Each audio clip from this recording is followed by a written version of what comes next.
The next question would be from the slip, then if the sister will allow. There's one, Raj Malhotra, he's asking, if Islam is a religion of peace, then how come it was spread by the sword? The question posed was, if Islam is a religion of peace, how come it was spread by the sword? Islam comes from the root word salam, which means peace. It also means submitting your will to Allah subhanahu wa ta'ala, Almighty God.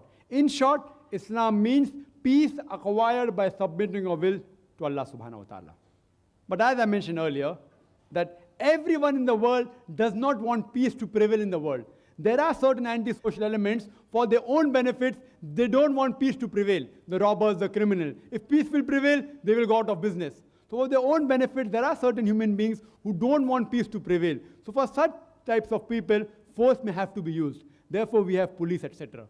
So Islam is for peace, but sometimes you may have to use force to put the anti-social elements in their place.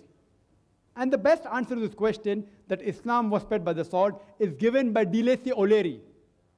He's a non-Muslim historian of great repute. In his book, Islam at the Crossroad, on page number 80, says that history makes it clear that the legend of fanatical Muslims sweeping across the world, forcing Islam at the point of the sword over conquered races, is the most fantastic, absurd myth that historians have ever repeated.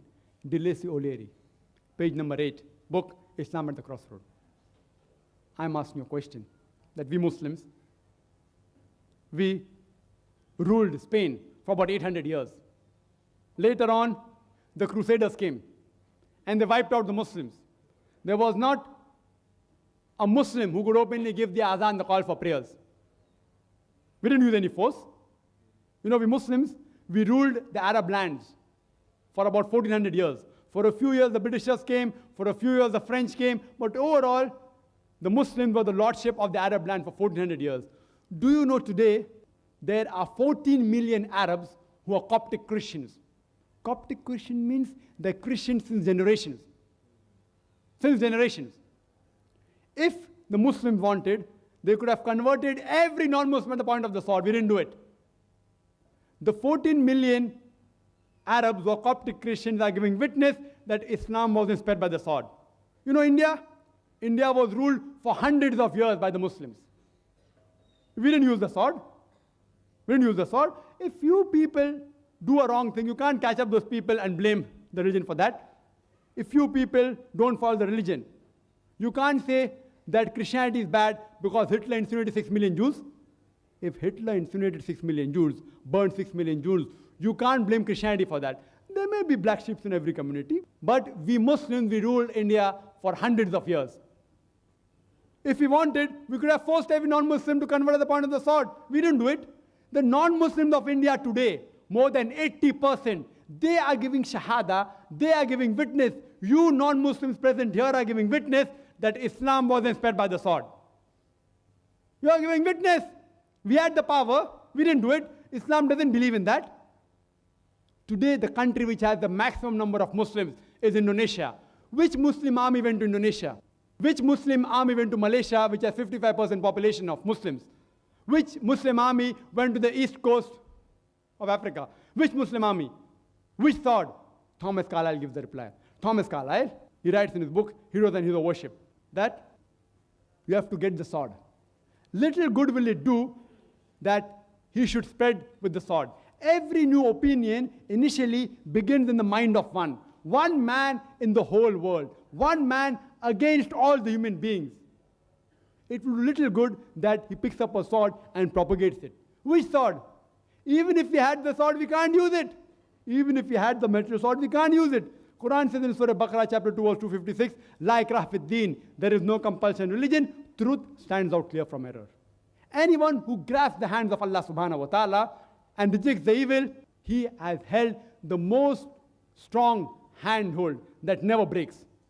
Anyone who believes in Allah, Allah will take him from darkness to light. Anyone who believes in the evil, the Satan one, he will take him from lightness to dark. Which sword? Sword of the intellect. Quran says In Surah Nahl, chapter 16, verse 125, Udu ila sabili rabbika bil hikmah wal mawzat al hasna wajadilum billati ahsan. Invite all to the way of thy Lord with wisdom and beautiful preaching, and argue with them and reason with them in the ways that are best and most gracious. There was an article that came in the Plain Truth magazine. It was a reproduction of the Reader Digest Almanac Yearbook, 1986. It gave the statistics of the increase of the world religion between 1934 to 1984. In the 50 years, number one increase in major religion was Islam, 235%. 235%. I am asking you, which war took place between 1934 and 1984, which converted millions of non-Muslims to Islam? Which war? Do you know today, the fastest growing religion in America is Islam? Who is forcing the Americans to convert the point of the sword? The fastest growing religion in Europe is Islam. Who is forcing them the point of the sword? Quran gives the answer in no less than 3 different places. In Surah Tawbah, chapter number 9, verse number 33. In Surah Saf, chapter 61, verse number 9. And Surah Fatah, chapter 48, verse 28. The glorious Quran says, هو الذي أرسل رسوله بالهدى والدين الحق ليظهره على الدين كله وكفى بالله شهيدا وقليل المشركون.